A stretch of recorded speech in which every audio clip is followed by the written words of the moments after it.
वैदिक सभ्यता। वैदिक सभ्यता से प्रश्न है, ऋग्वेद में 1028 सूक्त है जिन्हें 10 पुस्तकों में वर्गीकृत किया गया है, जिन्हें क्या कहते हैं, जिन्हें किस नाम से जाना जाता है? उन्हें जाना जाता है मंडल के नाम से उन्हें जाना जाता है।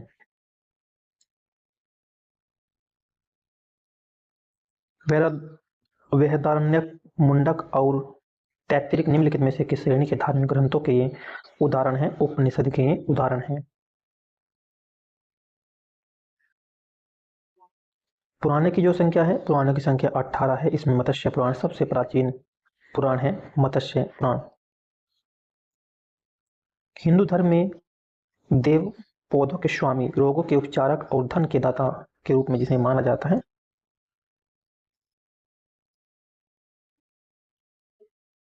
ऑप्शन नंबर डी है सोम को।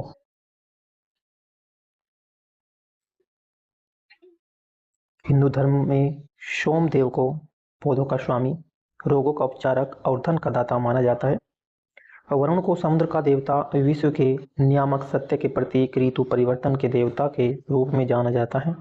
हिंदू धर्म में उषा को भोर की देवी माना जाता है। यमराज को मृत्यु का देवता माना गया है। निम्नलिखित में से कौन सी हिंदू धर्म की प्रमुख दार्शनिक विचारधारा है? वैशेषिक जो है ये विचारधारा है दार्शनिक। हिंदू धर्म की प्रमुख दार्शनिक विचारधारा वैशेषिक दर्शन है। वैशेषिक दर्शन का प्रवर्तक कर्णाद मुनि को जाना जाता है। इस दर्शन के सिद्धांत न्याय दर्शन के सिद्धांतों के समान ही है। वैशेषिक दर्शन का मुख्य उद्देश्य बाह्य जगत की व्यापक समीक्षा करना है। वैशेषिक दर्शन में न्याय दर्शन के 16 तत्वों की अपेक्षा केवल 7 तत्वों को स्वीकार किया गया है। निम्न में से किस देव को कर्मकांड ग्रंथ के रूप में जाना जाता है? जो है यजुर्वेद। यजुर्वेद को कर्मकांड ग्रंथ के रूप में जाना जाता है, जो कि बलिदान धर्म की स्थापना करता है। इसे यज्ञवेद भी कहते हैं। इसके पाठकर्ता को अर्धवर्यु कहा गया है, जिसमें यज्ञों के नियम, विधि विधानों, संकलन और बलिदान विधि का वर्णन मिलता है। ऐसे वेद हैं जो गद और पद दोनों में है, जबकि ऋचिकाओं के क्रमबद्ध ज्ञान के संग्रह को ऋग्वेद कहा गया है। इसमें 10 मंडल, 1028 सूक्त, लगभग 10,600 ऋचाएं हैं।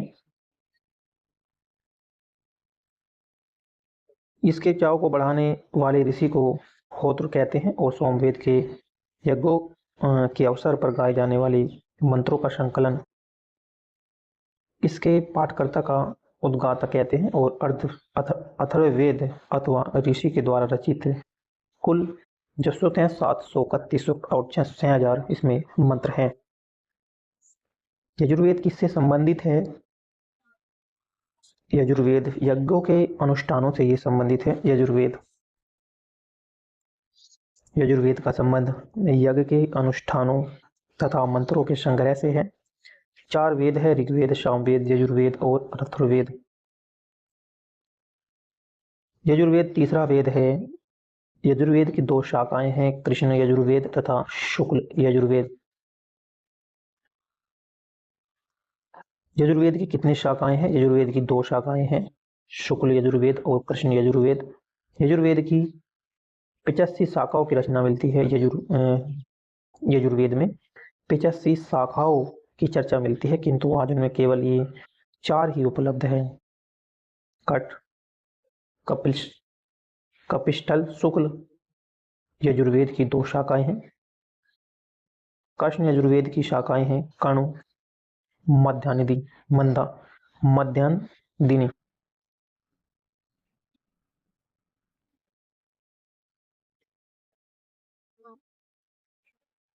वैदिक ग्रंथों के अनुसार संग्रहित की क्या कार्य है?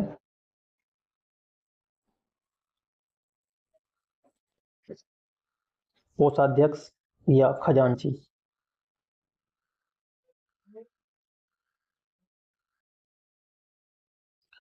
हिंदू धर्म पुरुषार्थ जीवन के लक्ष्य के माध्यम से जीवन में पूर्ण भागीदारी को प्रोत्साहित करता है।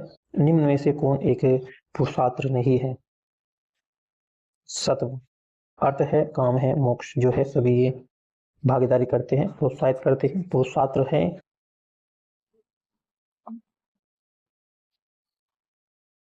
प्राचीन काल में मनुष्य के उद्देश्यपूर्ण जीवन को व्यतीत करने हेतु आश्रम व्यवस्था का निर्धारण किया गया है। निर्धारित आश्रम व्यवस्था की सफलता पुरुषार्थों पर जीव निर्भर है। ये पुरुषार्थ है धर्म, अर्थ, काम अथवा मोक्ष है। इन्हें चतुर्वर्ग में भी चतुर्वर्ग कहा गया है। पुरुषार्थ के अंतर्गत मनुष्य भौतिक सुखों का उपभोग करते हुए धर्म का भी समान रूप से अनुसरण करके मोक्ष का अधिकारी होता है। अतः विकल्प जो है सत्व पुरुषार्थ नहीं है। निम्नलिखित में से कौन सा ग्रंथ है वैदिक साहित्य का हिस्सा नहीं है? पिटक। पिटक जो है वैदिक साहित्य का हिस्सा नहीं है। ये हिंदू धर्म के आधारभूत ग्रंथ है जिनकी संख्या 4 है। ऋग्वेद, यजुर्वेद, अथर्ववेद और सामवेद। इन सभी वेदों में ब्राह्मण, आरण्यक, उपनिषद हैं और चारों वैदिक संहिताएं तथा इनके ब्राह्मण, आरण्यक और उपनिषद मिलकर वैदिक साहित्य कहते हैं, जबकि पिटक बौद्ध धर्म की प्रमुख पुस्तक है। बौद्ध धर्म में पिटकों का वेदों हिंदू धर्म के समान ही महत्व है। पिटक 3 है। विनय पिटक है, सुत्त पिटक है, अभिधम्य पिटक है। पिटकों की संख्या 3 है, विनय पिटक, सुत्त पिटक और अभिधम्य पिटक।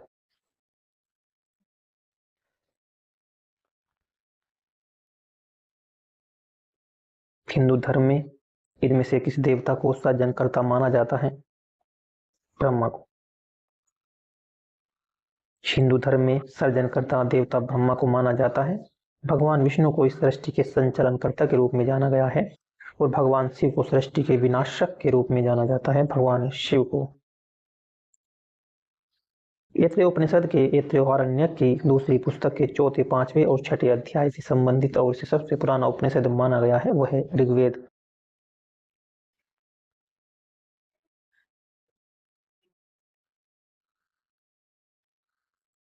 ऋग्वेद 4 वेदों में से पवित्रतम वेद है, जिसमें 10,600 ऋचिकाओं यानी कि मंत्रों के 1028 सूत्रों के 10 अध्याय जिन्हें मंडल कहा जाता है वे शामिल हैं। अध्याय जो मंडल है वो 10 है, सूत्र जो है 1028 और ऋचिकाएं जो मंत्र हैं वो 10,600 हैं। चारों वेदों में ऋग्वेद सबसे प्राचीन वेद है और अथर्ववेद सबसे नवीन है। ऋग्वेद को 10 भागों में बांटा गया है जिन्हें मंडल के नाम से जाना जाता है। गायत्री मंत्र का उल्लेख ऋग्वेद के तीसरे मंडल में है। इंपोर्टेंट है कि गायत्री मंत्र का उल्लेख किस वेद में है? गायत्री मंत्र का और ऋग्वेद में है, तीसरे मंडल में है तथा 9वें मंडल में देवता सोम का उल्लेख है। 9वें मंडल में सोम का वर्णन है, देवता जो सोम का वर्णन है इसमें ही। और किस वेद में ऋचिकाओं की संख्या सर्वाधिक है? वो है ऋग्वेद 10,600। निम्नलिखित में से कौन सा चारों वेदों में से सबसे पुराना और सबसे बड़ा वेद है? ऋग्वेद।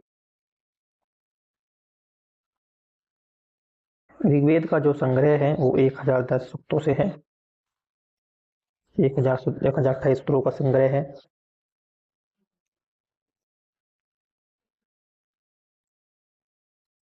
प्रारंभिक हिंदू दर्शन में जीवन के कितने चरण निर्धारित किए गए हैं? 4 चरण निर्धारित किए गए हैं। ब्रह्मचर्य 0 से 25 और गृहस्थ 25 से 50, वानप्रस्थ 50 से 75 और संन्यास 75 से 100। चारों वेदों में से किस वेद को यज्ञ सूत्रों के वेद के रूप में जाना जाता है? इसमें से समान उद्देश्य के लिए इच्छित छंदों के साथ साथ विभिन्न संस्कारों के लिए अपनाए जाने वाले गद सूत्र भी इसमें शामिल है, वो है यजुर्वेद। चार वेदों में से यजुर्वेद को यज्ञ सूत्रों के वेद के रूप में जाना जाता है, जिनमें समान उद्देश्य के लिए इच्छित छंदों के साथ साथ विभिन्न संस्कारों के लिए अपनाए जाने वाले गद सूत्र भी इसमें शामिल हैं। उपनिषद शब्द में उप शब्द क्या दर्शाता है? निकटता।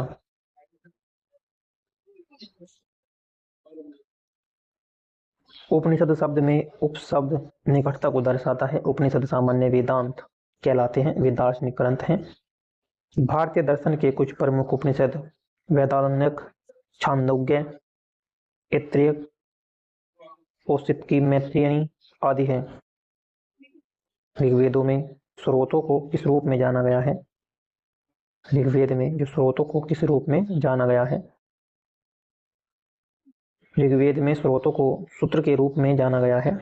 ऋग्वेद में सबसे प्राचीन वेद है, ऋग्वेद सबसे प्राचीन वेद है।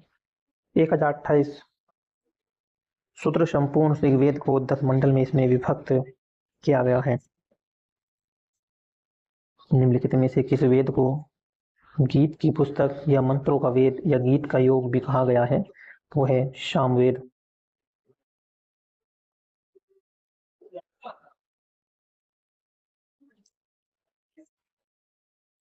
सामवेद को गीत की पुस्तक या मंत्रों का वेद या गीत का योग कहा जाता है। इसमें कुल मंत्रों की जो संख्या है वो 1869 है। इसमें 1474 मंत्र ऋग्वेद से लिए गए हैं, यानी कि इसके कुल मंत्रों की संख्या है 1869 है। 1869 में से 1474 मंत्र जो है ये ऋग्वेद से लिए गए हैं। इसी कारण सामवेद को ऋग्वेद से अभिन्न माना जाता है। यह पद है तथा सूर्य देव को यह समर्पित है।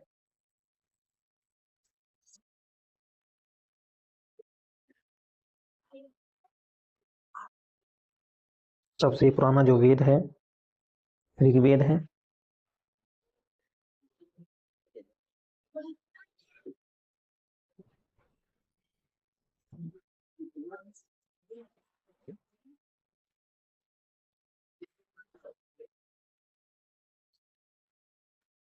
ऋग्वेद में ऐसे मंत्र हैं जिनमें अप्रमाणिक वल्खिल्य भजन शामिल है। वल्खिल्य भजन जो शामिल है वो है 1028 मंत्र हैं ऋग्वेद में।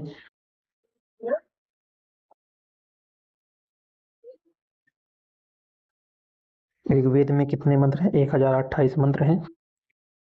वेदों का इनमें से कौन सा अंग है जो जटिल शब्दों के अर्थ एवं व्याख्या के लिए प्रसिद्ध है?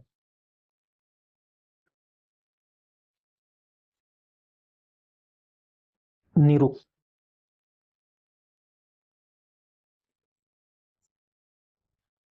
वेदों के अंगों को वेदांग कहा जाता है। वेदांगों की संख्या 6 है। शिक्षा, व्याकरण, निरुक्त, छंद, ज्योतिष और कल्प। इनमें से वेदों का अंग निरुक्त जटिल शब्दों के अर्थ एवं व्याख्या के लिए प्रसिद्ध है। जो कठिन शब्द व्याकरण की पहुंच से बाहर थे उनके अर्थ जानने के लिए ही निरुक्त की रचना हुई और निरुक्त की रचयिता याक्ष मुनि ने निरुक्त को व्याकरण का पूरक माना। भारत का राष्ट्रीय आदर्श वाक्य सत्यमेव जयते अर्थात सत्य की हमेशा विजय होती है किस प्राचीन भारतीय शास्त्र से उद्धत एक मंत्र है? मुंडकोपनिषद से।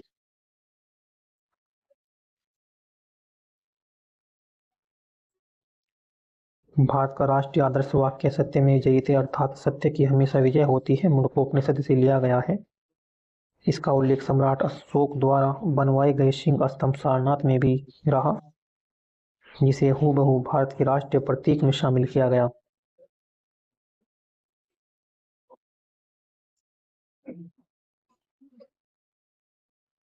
धनुर्वेद यजुर्वेद का उपवेद है। धनुर्वेद यजुर्वेद का उपवेद है। इसका संबंध निम्नलिखित में से किससे है? इसका संबंध है युद्ध कौशल से इसका संबंध है। धनुर्वेद यजुर्वेद का एक वेद है। इसके अंतर्गत धनुर्विद्या या सैन्य विज्ञान आता है। धनुर्वेद वह शास्त्र है जिसमें धनुष चलाने की विद्या का निरूपण किया गया है। मधुसूदन सरस्वती ने अपने प्रस्थान वेद नामक ग्रंथ में धनुर्वेद को यजुर्वेद का उपवेद लिखा है। निम्न में से किस वेद में संगीत से संबंधित ज्ञान संग्रहित होता है? वह है सामवेद। सामवेद संगीत से संबंधित वेद है। शाम का अर्थ ज्ञान है। सामवेद में संकलित मंत्रों को देवता की स्तुति के रूप में गाया जाता था। और सामवेद में कुल जो ऋचाएँ हैं वे 1875 हैं। इनमें से 75 सामवेद के हैं और शेष ऋग्वेद से ग्रहण किए गए हैं। वेदों को इंडो आर्यन सभ्यता का सर्वप्रथम साहित्यिक अभिलेख माना जाता है। इनमें शामिल 4 वेद के नाम ऋग्वेद, सामवेद, यजुर्वेद और दूसरा है एक और अर्थवेद।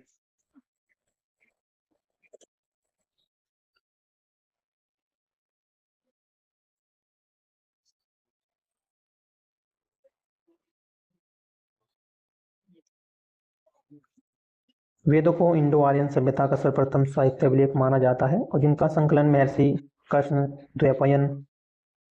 द्वैपायन वेद व्यास ने की थी। वेद का अर्थ होता है ज्ञान और इनसे आर्यों के आगमन में बसने की जानकारी मिलती है। वेद 4 हैं, ऋग्वेद, यजुर्वेद, सामवेद, अर्थवेद। इन 4 वेदों को संहिता कहा जाता है।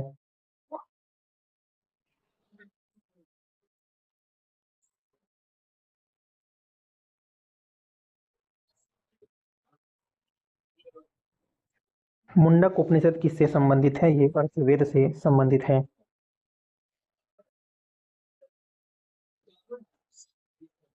मुंडकोपनिषद अर्थवेद की शौनकीय शाखा का उपनिषद है। इस उपनिषद में 3 मुंडक हैं। प्रत्येक मुंडक के दो खंड है तथा कुल 64 मंत्र हैं।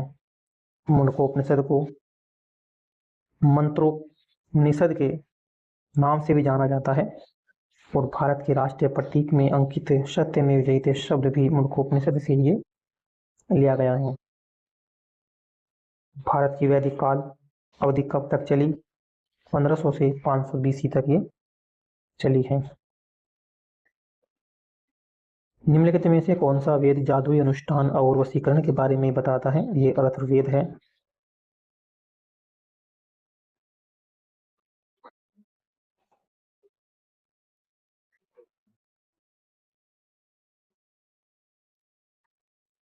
अर्थवेद में ब्रह्मवेद भी से कहा जाता है। अर्थवेद को ब्रह्मवेद भी कहा जाता है। अर्थात ऋषियों के नाम पर इस वेद का नाम अर्थवेद पड़ा। इस वेद में रचना सबसे बाद में हुई। 20 अध्याय हैं। 731 सूत्र और जो मंत्र हैं 5937 में मंत्र है। इसमें वशीकरण, जादू टोना, भूत प्रेतों या औषधियों से संबंधित मंत्रों का वर्णन किया गया है। काशी का प्राचीनतम उल्लेख अर्थवेद में ही मिलता है।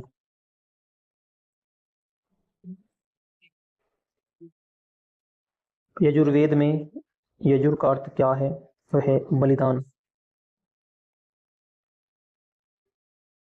यजुर्वेद में यजुर का जो अर्थ है बलिदान है। यजुर्वेद हिंदू धर्म का एक महत्वपूर्ण ऋतु धर्म ग्रंथ है। इसमें यज्ञ एवं बलि की प्रक्रिया के बारे में बताया गया है। यह हिंदू धर्म के 4 प्रमुख ग्रंथों में से एक है। निम्न में से किस वेद में बीमारियों का उपचार किया गया है? अथर्ववेद में किया गया है। अर्थवेद में बीमारी के उपचार के बारे में बताया गया। अर्थवेद में मनुष्य के सामान्य विचार, अंधविश्वासों का वर्णन मिलता है। इसमें विविध विषयों से संबंधित मंत्र तथा रोग निवारक, समन्वय, राजभक्ति, विवाह तथा प्रणय गीतों आदि के विवरण सुरक्षित हैं। यह है अथर्वा ऋषि के द्वारा जो है ये रचित था। निम्नलिखित में से किस उपनिषद में वसुधैव कुटुंबकम शब्द का उल्लेख किया गया है? महा उपनिषद में ये उल्लेख किया गया है। महा उपनिषद में वसुधैव कुटुंबकम शब्द का उल्लेख किया गया है। इसका अर्थ होता है धरती अथवा संसार ही परिवार होता है। उपनिषदों में उपनिषद कितने माने गए हैं?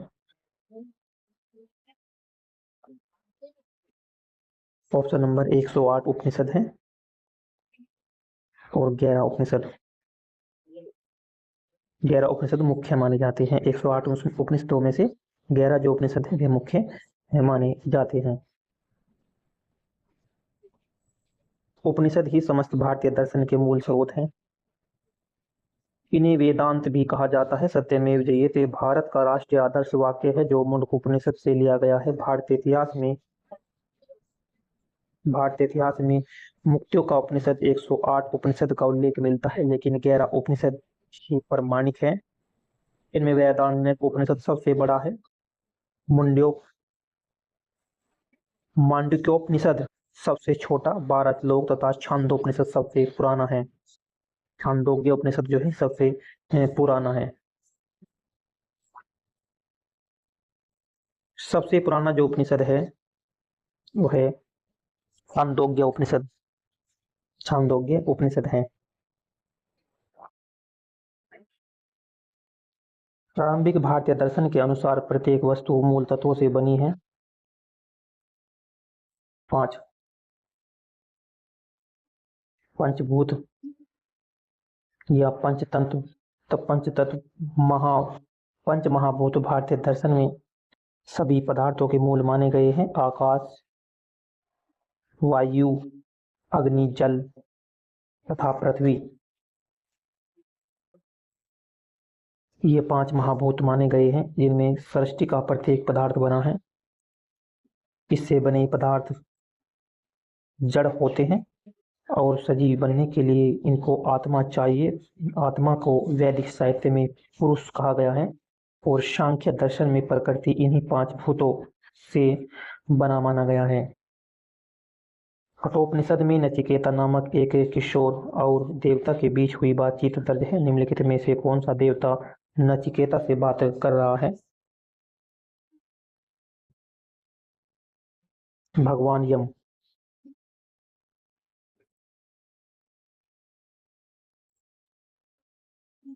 कठोपनिषद में नचिकेता एवं देवता यम के मध्य हुई बातचीत संवाद दर्ज है।